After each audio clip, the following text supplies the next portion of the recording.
Weather Service in Peachtree City has issued a severe thunderstorm warning for central Wilkes County in east central Georgia until 5:30 p.m. Eastern Daylight Time. At 4:45 p.m. Eastern Daylight Time, a severe thunderstorm was located over Ricetown, or 10 miles east of Elberton, moving southeast at 30 miles per hour.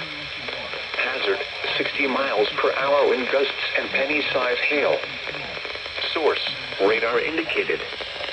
Impact, expect damage to roofs, siding, and trees. Locations impacted include Washington, Is this the same cell?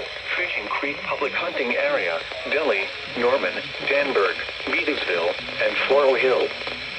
For your protection, move to an interior room on the lowest floor of a building.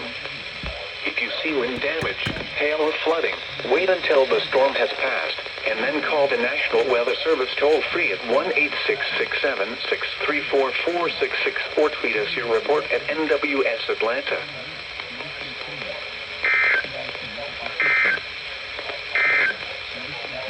A severe thunderstorm warning. I can't believe...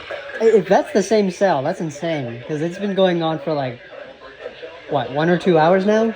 That's crazy.